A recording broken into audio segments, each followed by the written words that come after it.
بنی نوع انسان شروع ہوا، کیونکہ سب سے پہلے تو وہی سوال آئے گا۔ آدم علیہ السلام کے ہم سارے واقعات ہم نے سنے بھی ہیں، پڑھے بھی ہیں۔ اما حوا یا بی بی حوا، ان کا ذکر قرآن مجید میں کس جگہ آیا؟ قرآن مجید میں آیا ہے دونوں سے خطاب کر کے کہ اے آدم تم اور تمہاری بیوی دونوں جنت میں حوا کا نام تو نہیں آیا؟ حوا کا نام نہیں ہے۔ اسی طرح حابیل کا نام بھی نہیں آیا؟ حابیل کا نام بھی نہیں ہے، دو بھائیوں قابیل کا نام بھی نہیں ہے، لیکن یہ واقعہ ہے۔ اچھا، تو یہ واقعہ بھی نہیں آیا کہ ہم نے حوا کو آدم کی پسلی سے بنایا؟ یہ نہیں، قرآن میں نہیں ہے، یہ ایک حدیث میں یہ بات الفاظ، قرآن مجید جو انسانیت کو شروع ہونے کا بتا رہا ہے اس میں یہ کوئی واقعہ نہیں ہے۔ قرآن میں تو یہ بھی نہیں آیا کہ آدم علیہ السلام پہلے پیغمبر ہیں؟ نہیں، قرآن مجید میں آیا نا کہ جب ان سے کہا ان کا پیغمبری کا نہیں آیا؟ نہیں، اتر جواب نہیں، اما یاتینکم منی ھدی، جب جب میری طرف سے ہدایت تمہیں آئے گی، گویا کہ اس کے پہلے سے اعلان تھا کہ ہدایت آتی رہے گی، اور وہی ہدایت وہی کی ہدایت ہے جس کو وہ ہدایت آتی تھی وہ نبی ہوتا تھا۔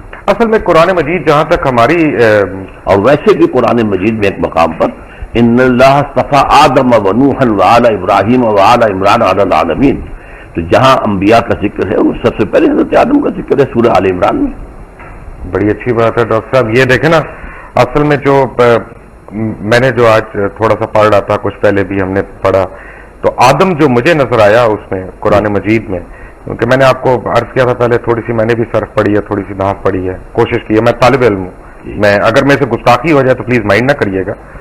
آدم جو ہے وہ بنی آدم کا ذکر ہے قرآن مجید میں، وہ ایک شخص کا تو نہیں ہے۔ مثلا میں آپ کو ایک آیت دکھاؤں، پڑھ کے سناؤں؟ نہیں، لیکن بہت سی جگہوں پر آدم ایک کی حیثیت سے، اصل میں یا آدم اسکن انت وزوجک الجنہ، اے آدم تم اور تمہاری بیوی رہو جنت کے اندر، تو یہاں بنی کہاں ہے؟ وَلَقَدْ خَلَقْنَا، یہ آیت آپ سورہ اعراف کی پڑھ رہے ہیں، جی بالکل ٹھیک ہے، تو یہ قرآن مجید میں مختلف صورنا، جی صورناکم ثم قلنا للملائکۃ اسجدوا۔ اب اس سے اندازہ جو ہے یہ لگایا جا سکتا ہے کہ شاید پہلے ایک نوع جو ہے، نوع آدم وہ پیدا ہوئی ہے، یعنی پوری ایک خلقت، ایک خلقت، ایک نوع، ایک آدمی نہیں، ایک اسپیشیز، ایک آدمی نہیں، ان میں سے ایک آدمی چنا گیا ہے۔ یہ ہے در حقیقت اس آیت سے جو بات نکلی۔ تو جو ہمارے ذہن میں کانسیپٹ ہیں کہ آدم علیہ السلام، بابا آدم جس طرح ہم کہتے ہیں اپنی کہانیوں میں، ہماری ٹیکسٹ بکس میں لکھا ہوا ہے، اور اما حوا اور یہ اور پسلی سے نکلنا، یہ سب غلط ہے۔ پسلی سے نکلنے کا قرآن میں کہیں کوئی ذکر نہیں ہے، اور یہ غلط ہوا نا پھر؟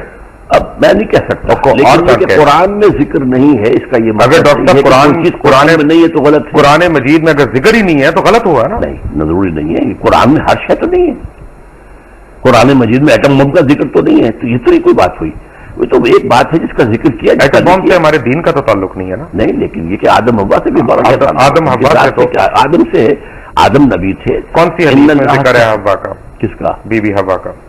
احادیث پر میری کوئی زیادہ نگاہ نہیں ہے، لیکن یہ کہ قرآن مجید میں ان کی زوجہ کا ذکر ہے۔ کیا یہ صحیح نہیں ہے ڈاکٹر صاحب؟ کیونکہ آپ اف آئی میں کم ٹو یو اگین، آپ کے ذاتی سوال میں کر رہا ہوں، کیونکہ آپ کی بھی ٹیچنگز وہی ہیں جو بہت پہلے جب آپ جماعت اسلامی میں ہوتے تھے، اور جب آپ نے جماعت اسلامی چھوڑی تو وہ ہم کہتے ہیں نا کہ جماعت ایک ایسا کمبل ہے کہ بندہ چھوڑتا ہے کمبل، لیکن کمبل بندے کو نہیں چھوڑتا، تو وہ آپ کے اوپر آج تک وہ حاوی ہیں ٹیچنگز۔